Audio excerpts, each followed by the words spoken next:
All right, part two. So in the first half of this talk, I talked about what we did wrong for the last 10 years and some of the things that we discovered in those last 10 years. Part two is going to be about what we should have been doing instead. And there are implications not just for BDD, but for software development generally. A lot of people find this one a bit mind-melting, particularly Knevin. So please do feel free to grab me and ask questions. I'm going to be hanging around for speakers after party or whatever it is that's happening tonight. And I don't mind if you want to come talk. Okay.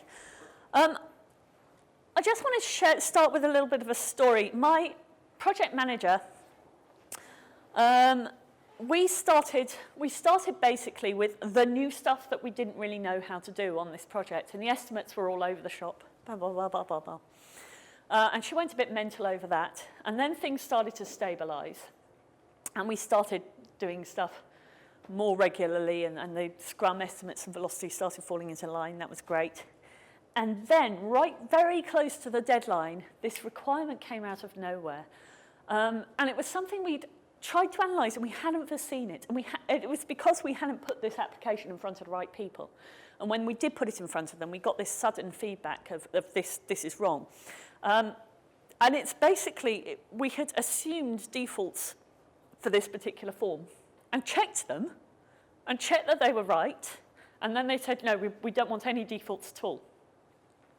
And there was one particular Boolean, which was purchase or sale. So it's a trade. Is it a purchase or a sale? And it was a Boolean throughout the entire flipping code base. And now we needed to make it this option thing in Scala, but we had a .NET front end. So it was just a nightmare to unpick this thing through the code base. It took us ages to do it properly. And she said, right, we need more analysis. That was her response. She said, we need more analysis. I said, please don't. Because the thing is, we did the analysis and we didn't find this out. No amount of thrashing would have found that out. All it would have done was make people invest more in the analysis, which meant that when we did discover stuff, then they would be even more upset and figure that they needed even more analysis, which would cause discoveries to be even more expensive. Then you need more analysis, and before you know it, you're waterfall. That's why waterfall fails, because it doesn't take into account the fact that you discover stuff. So, I wanted to start by introducing the framework I use to talk about discovery and uncertainty. Now, I used to do the whole BDD talk and show BDD to people. And what I've realized is if you start with this, BDD makes so much more sense, and you understand where and why it's broken very instinctively. I told you BDD was all wrong, right? We've been using it all wrong for years. Years. Okay, the most difficult thing about Knevin is how to pronounce it. It's pronounced Knevin. It's spelt Sinophin. It's a Welsh word. It was created by a guy called David Snowden, who works for a company called Cognitive Edge. Hands up if you've heard of Knevin. Hands up if you wouldn't have heard of it if you hadn't seen it written down. Yep, okay. So a few people think that, I say Knevin, and everybody's like, oh, never heard of that. You see it written down, and they're like, oh, that's Knevin. Right, okay. So there's a book I absolutely love, tiny little book, Tom DeMarco and Timothy Lister's Waltzing with Bears, and it starts on chapter 1. If a project has no risks, don't do it. And the reason is, if you are doing a project with no risks, it is the same project that you did last time, with the same people, the same technology, the same requirements, just again. And nobody ever does that, right? If we did that, it would be a production line. It would be churning out the same car over and over again. Every single software development project, and most projects that we do, have something new about them. And that something new is risky. So I'm talking to David Anderson about this. David said something very profound. We were looking at Mary Poppendike's take on lean software development and eliminating waste, eliminating anything which doesn't lead to the end product. And he said, well, our stand-up's waste. If not, then do them for an hour. If they are, stop doing them. Why would you not do them for an hour if they're not wasteful? And I went, oh my God, yeah, but what? And this was around the time we were looking at learning as a constraint. And I realized that that was the case, that stand-ups are there because they allow you to learn. So the thing you need to learn most about, this new thing, it's where the value is in the project, is where this new thing happens. So imagine that I am producing the world's first camera phone. Okay, this is the first phone with a camera on. It's a lot bigger than this. The camera is new. And when Kyocera did their first camera phone, they pointed it towards the users because they're going to make video calls with it. That's what they thought people would use it for. They didn't know about selfies and duck faces and things like that, right? They discovered that later. So that was a difference. Hands up if you've got a camera on your phone. Hands up if you don't have a camera on your phone. Right, not one hand. I've had one person put one hand up, like very proud hipster, retro geek, right? Everybody's got a camera on their phone. So what happened is Nokia got hold of it and they spoilt the differentiator. They popularized the camera on the phone so much that now, if you have a phone, it pretty much has a camera on. In fact, getting hold of a phone without a camera on, if you're working in, say, a defense establishment and you're not allowed to bring cameras in, can be tricky. It can be really hard. So having a phone without a camera on is now a differentiator. That's how much it's been spoiled. So let's say this is the first ever camera phone. It's got a camera on it. What else does a phone need to be able to do apart from take pictures or make videos? Make a phone call. Thank you very much. Anything else? Receive a phone call. Look up numbers. Check your answer phone messages. These are things that we expect our phones to have. And David calls these table stakes. They are commodities. They are the things you need just to be able to play the game.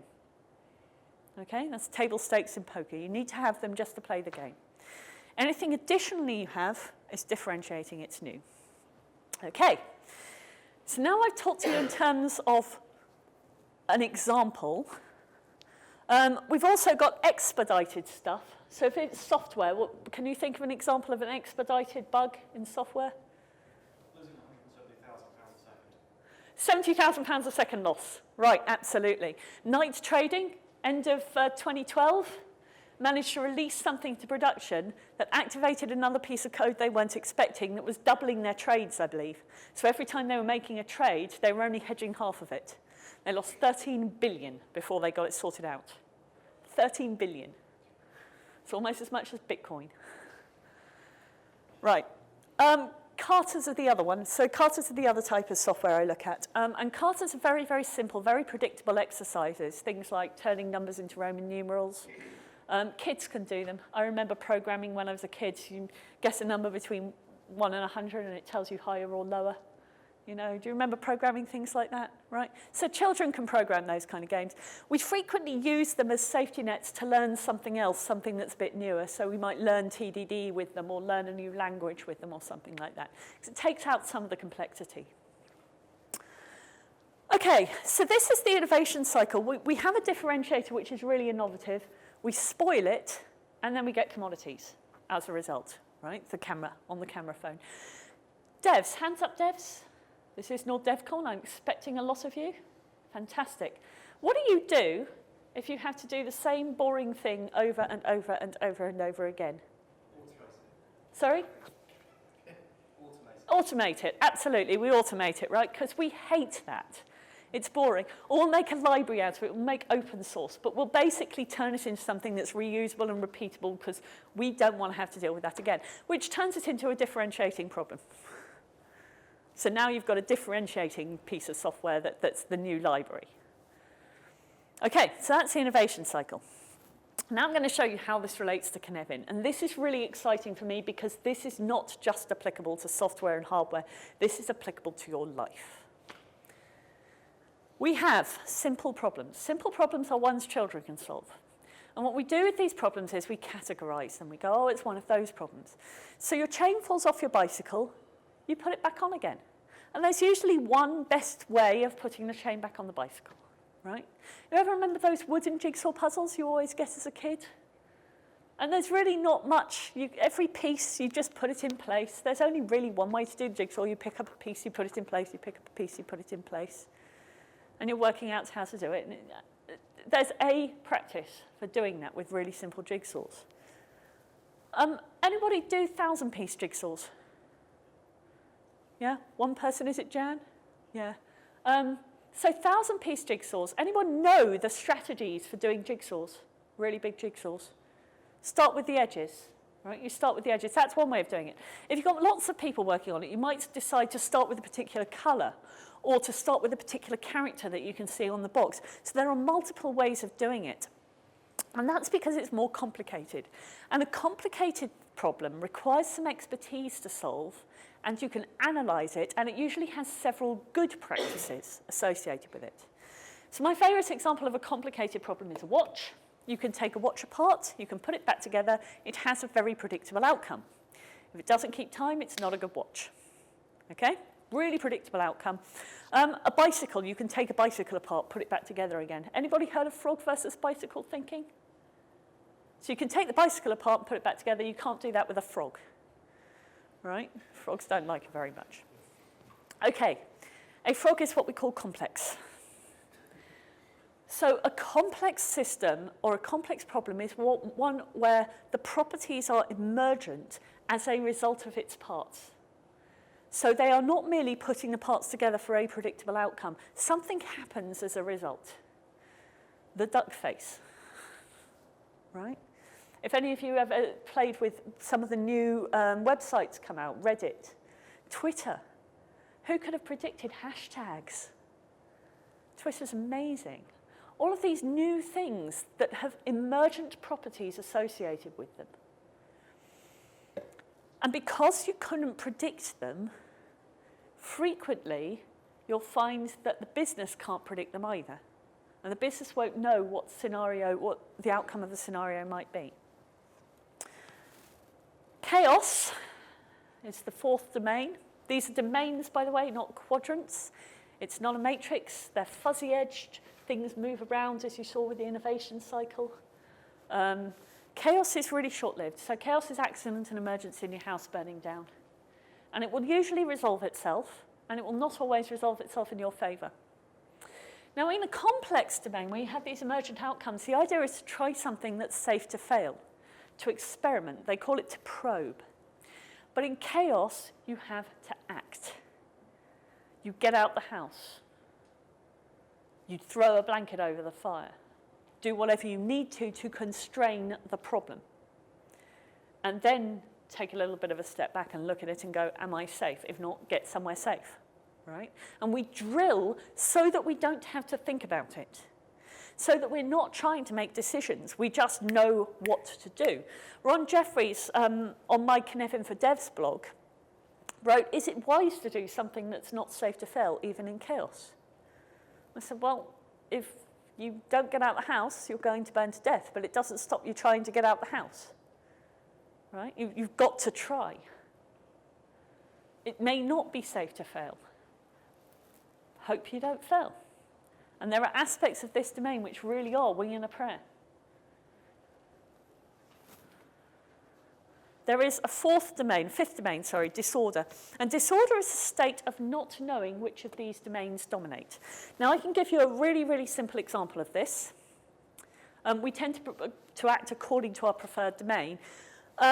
Where do you think estimates work best? Over this way or over this way? Lean in the direction you think estimates work best. Yeah. Right, okay. Estimates work when things are predictable, and we've done them before, and we know how long they're going to take. If it's new and you've never done it before, you have no idea what's going to happen. And yet, most of our Scrum projects, we estimate in story points. Most of our Lean projects, we use cycle time, even though we've never done it before, you know.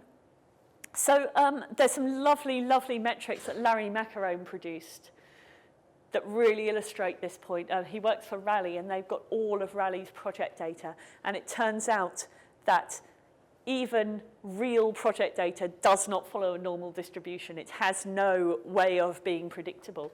The only thing you can do with this is Monte Carlo simulations, which is what some of the new Kanban tools are actually putting in place. So you can't predict real projects at all. I'll show you what you need to do instead. There's this little cliff edge here. See this little cliff? That's because along the border from simplicity to chaos, we have complacency. And when you get complacent, you tip into chaos. It's really hard to get back the other way. Really hard. Now, I know Dom is going to be referencing the chaotic domain in his talk, so I should probably mention it is possible to exploit chaos if you're clever. If you have that sense of urgency and you can galvanize people to act, you can actually exploit it. There was a really lovely example from The Guardian. The Telegraph were producing all of the MPs' expenses reports. They'd had reporters working on it for months before they started revealing this stuff. So every day there's a new horrific revelation about how the people in charge of our country are abusing our money. Okay? And The Guardian really wanted to catch up on this. So what they did was they reached out to their fan base, all the Guardian readers, who'd never ever touched the mail, might read the Telegraph, so they're losing some people to the Telegraph. But they reached out to them and they said, well, look, give us a hand to catch up. Here's all the documents, read them, tell us whether there's anything interesting in them. Tell us whether it's boring, tell us whether it's really interesting, we definitely need to look. Tell us whether it's something that might be interesting. Okay? So because of that, they were able to catch up very, very quickly, and they had a meter that was going that showed you how many documents the fan base had left to get through. And that was how they exploited that sense of urgency. So I use this estimate of complexity, and this is a really objective way to just get people to on a scale of 1 to 5. 1 to 5 is easy because you can use your hand in meetings to do it. And you can go, what do you think, guys? Is this a 1 to a 5? Is this a 1, 2, 3, 4, or 5? And this is the scale I use. Nobody in the world has ever done it before. It's completely new. It's a 5. Okay? Somebody has done it before, but it wasn't in this organization, which means you have no idea how long it took them, who came out the woodwork, what regulators, what other stakeholders tried to stop you, who got fired because they took too long and went over the budget, etc. You don't know what they discovered. So it's reasonably new. You know it can be done, and that's pretty much all you know about it. And remember, this is a continuum. I don't get people to vote 3.5s or anything like that, but things can be more complex or more complicated. A 3 means somebody in the company's done it before. A 2 means somebody in the team has done it before, and a 1 means we all know how to do it. Okay. So that's just a really simple scale for estimating the kind of problem you're looking at. Here's how it kind of maps to the Cynefin graph. Notice I haven't put anything in this chaos space. Honestly, if you're having a meeting to analyze how complex the problem is and how emergent the outcome is, and you're in chaos, you're doing it wrong. Okay, don't do that in chaos. Here's some examples. Self-driving cars, manned missions, the Apple fan base, more fan bases, mending watches, SAP, GPS, user registration, right? Boring. Dates, unless you're in the energy business, in which case it turns out, that dates can be really complicated because sometimes days have 25 hours or 23. And sometimes you might be buying energy off of France, in which case, what date is it? You know, we're buying energy from France and we're in the UK. And then you've got the chaos space, which is any kind of production bug that people have dropped things for. I really hate the chaotic space. I once brought down the Guardian travel site for 3 hours. It was my fault. I'm sorry. Okay, so I showed you the template that we use for BDD. That should word that I keep putting in italics is so important because it does allow us to question. And when we're in that uncertain space, we might not know. That's why it's important. It's why it's important to have these conversations. It's why I don't use the word specification, because we might not know what the thing ought to do. If you're in that position, rather than analysing it, which only works for complicated stuff, try something else and get feedback. This is what Lean Startup does. Right? Most startups do not spend their time writing BDD scenarios. They get something out and get feedback from it. Back in the day of waterfall, this is what we used to do. We used to make sure we got it right. I once worked on a project which had a full year of analysis before the devs were allowed anywhere near it. And then it had a year of high-level design from the senior devs. And then a year of code, and then I joined, and I was on it for 3 years. And it made it to litigation, it made it to court, but I don't think it made it to production. It was millions and millions of pounds spent on that thing, you know? If we can't get it right with a year of worth of analysis, and now we're agile, which means we didn't spend that year worth of analysis, we have to make a different assumption. We have to assume that we got it wrong. So I'm not just showing you how we did BDD all wrong for 10 years, I'm showing you how you do BDD with the assumption that you get it all wrong as well, okay? I use 2 patterns which really help me to question scenarios. One I call context questioning. Is there a context in which this event will create a different outcome? So you've seen the cash machine, right? I talked about the cash machine. I asked for £20, it should give me £20. There's Pixie inside that's giving me the £20. Is there a context in which I do not get £20? When I haven't got £20 in my bank account, then it shouldn't give me £20. Is there a context in which I can have no money in my bank account and it would still give me £20? When I've got an overdraft, right, and that's how we discover scope creep, okay? By just making these questioning patterns. It's an interesting thing. If I didn't have any cash machines at all, would it be useful to ship a cash machine without an overdraft facility? Yeah, because it reduces the queues in the bank. So that's a useful thing to do. Is it useful to ship a cash machine which doesn't debit the account? You can get...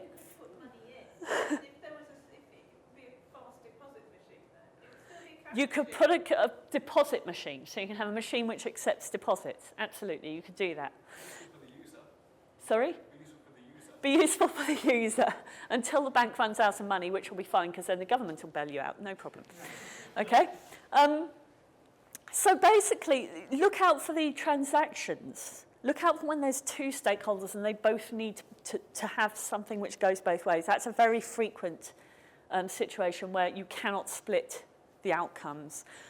Something where you can ship something independently, split the scenario, split the outcomes. Outcome questioning, so this is context questioning, given Fred bought a microwave, and the microwave's on discount, right? So he only gets 90 quid back. Really simple.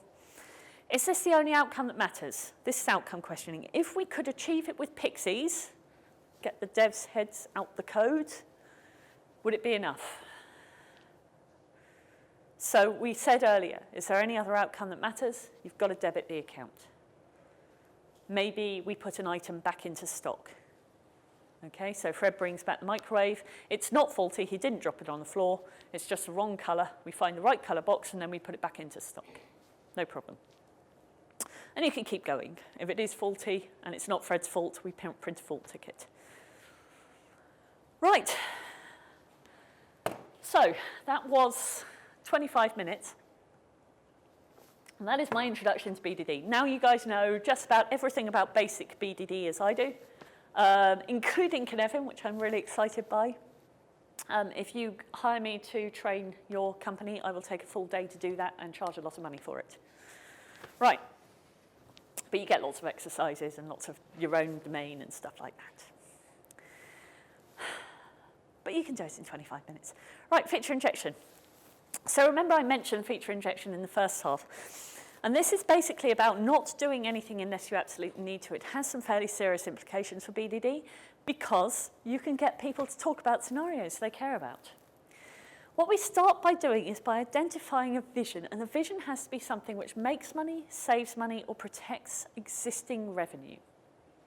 And that can mean stopping your customers going to somebody else, you know, a competitor. So maybe you're spoiling their differentiator. It can mean giving yourself options for the future, so maybe replacing a legacy code base to make it easier to change, so you're protecting yourself for the future. Sometimes it can be really hard to work out what the ROI is on something which is protecting. As well as this primary or champion stakeholder who's come up with this vision and is championing it, is fighting for the budget. They are the product owner, by the way. nobody else. Everybody else is just a proxy. You also have these stakeholders whose goals are needed to go live. Okay? So let's say there's a guy who's in charge of the banks, works out that it would be good if we had machines. You also need to take the user's needs into account. You need to take the bank account, the account's needs into account, right? So those are two stakeholders.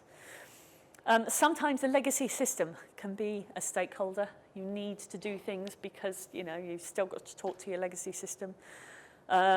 Sometimes time ends up being a stakeholder when we wait for 10 minutes, you know, when 10 minutes passes. So look out for the stakeholders when you're doing these scenarios. Legal, architecture, security, these are all people we frequently treat as gatekeeping stakeholders. So they stop us going live unless we meet their needs. If you're working on that scale of complexity and you find one that's a 5 or a 4, so you're doing something for somebody who's a stakeholder in the company, and it's the differentiating thing for that project, please go and have a conversation with them. I was talking to a lady who said, well, we're just replacing an interface between these 3 systems. We know exactly what it should do. I said, oh, okay, so why are you replacing it? She said, well, we've got this system from somebody else, but it's an absolute nightmare to configure every time we upgrade, and the deployment costs of upgrading are huge, and we want to have control over it ourselves. I said, so you're reducing your deployment and hardware costs? She said, yes. I said, who is a stakeholder who cares about that? I guess it's the ops team. I said, great, have you had a conversation with the ops team? No, hadn't thought about it, right? Poor ops. Everybody leaves them out. Anybody ops here? Anybody DevOps? Does both? Yeah, a couple of people? A few people. Okay. So that's how you include people like ops. And if it's new or it requires expertise, it's perfectly positioned for you to start having those conversations. So, in order to deliver people's goals, we deliver capabilities. I always think of a capability these days as being something of an experiment. We are going to see if we can make more money for this person, get more ad revenue by doing this thing. And if we could achieve it with pixies, we would do that thing with pixies, right? But it's more experimental than somebody's goals. People's goals rarely change at all, ever, for their role, and the capabilities rarely change for a particular project. That's what I found. And this is the point at which we get business analysts involved. And a business analyst is somebody who can analyze that aspect of the business. It's a role here, not a title, okay? Then we get features, and feature is something that you can actually use. It's the way in which you are going to deliver that capability. And we start getting UI designers and UX people involved. And then we have stories. Now, a story is just a slice through a piece of code, you know, slice through a feature, because we can't flip and get feedback on it fast enough otherwise. That's all it is. And the teams that focus on getting that feedback, I find, are way more successful than the ones who focus on getting accurate estimates and velocity measurements, which I've already shown you can't get, not for the most important stuff. And then we have scenarios, which we can use to split up our features and work out what we can and can't ship and get our MVPs.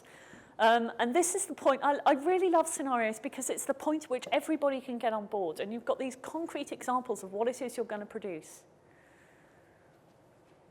And then you code, and you turn your ideas into reality with the help of the ops team.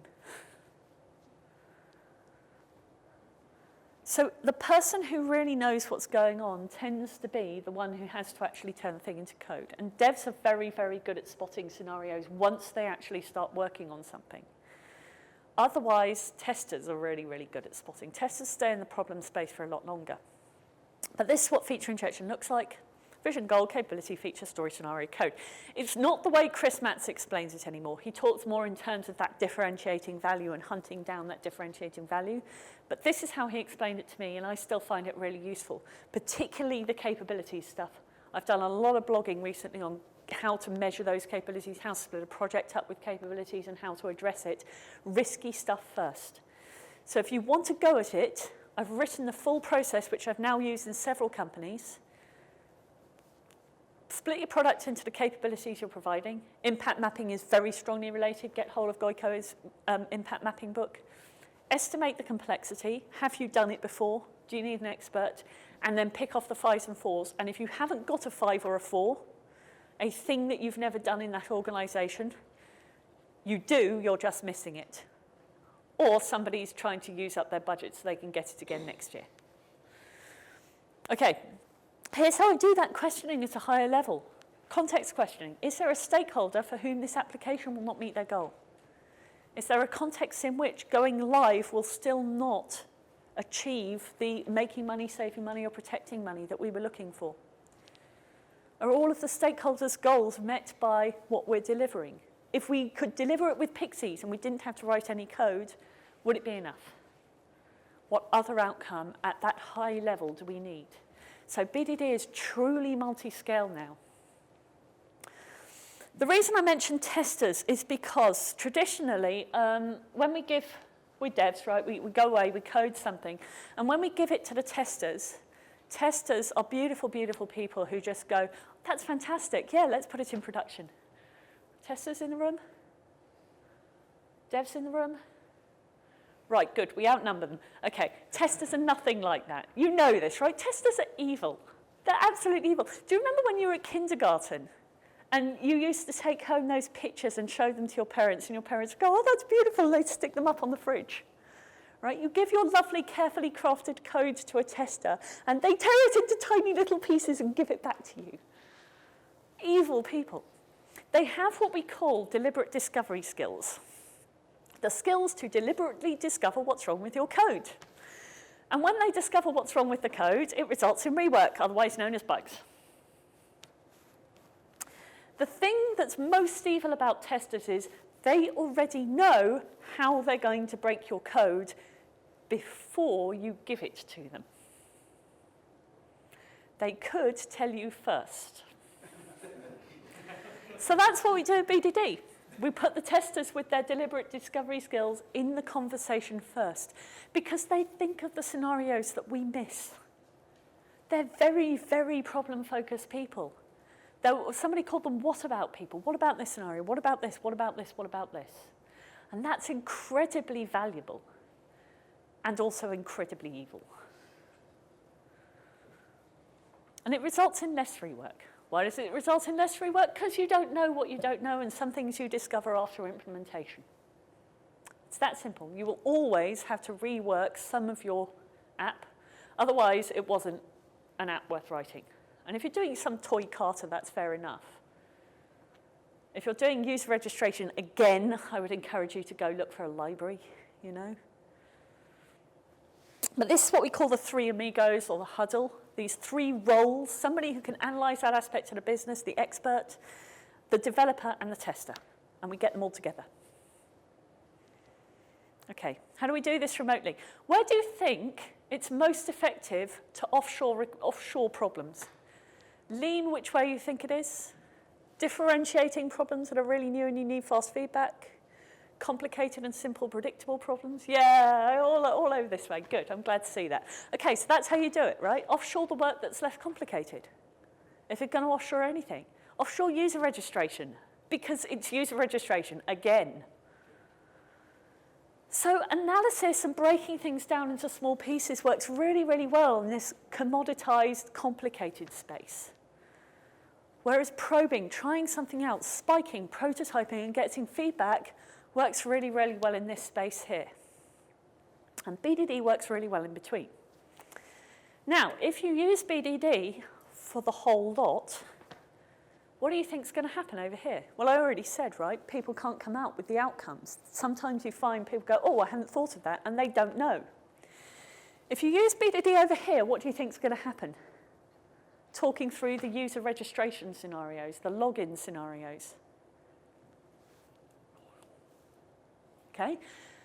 What you can do is, you can do BDD anyway, but look out for that. Look out for people arguing because it's unknown and they're trying to thrash out the scenarios and they can't decide. And go, well, guys, this sounds like it's new. It sounds like you've never done it before. Can we try something out? Look out for people getting really bored and yawning and go, okay, well, look, is it just the case that this is really well understood and we don't need to talk through it because it's just user registration again? Okay? BDD works as a sense-making tool, same as Cynefin. So you can do it either way. You can use the complexity estimation and predict where that's going to happen, but you can also use BDD to find the edges of that, to find where it's useful to have conversations and where conversations are not needed. I have seen a team reduce their planning meetings from 4 hours to half an hour with this process. Half an hour, because they can now agree where the uncertainty is and where the certainty, the high certainty is, and they don't really need to worry about it. So I said breaking things down works really, really well in the commoditized space, and then I showed you this representation of a project, which is all lovely and fractal and everything's broken down. Of course, if it was a real project, it doesn't look anything like this. We don't have a real project and go down the pub and go, oh, that one went so beautifully and it came in on time under budget and just no surprises whatsoever. Of course not. We go down to the pub and we bitch about all the things that went wrong, all the discoveries we made. Here's what a real project looks like. Oops, forgot a bit. We didn't know about that bit. And it turns out that these guys here are all connected, and we didn't know, and we don't need that. And Dan North calls these oh crap moments. Right? This is what a real project looks like.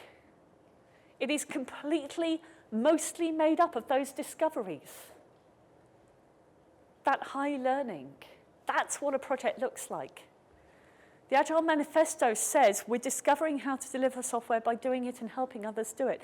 My mum was shipping software on punch cards back in the 60s and 70s, right?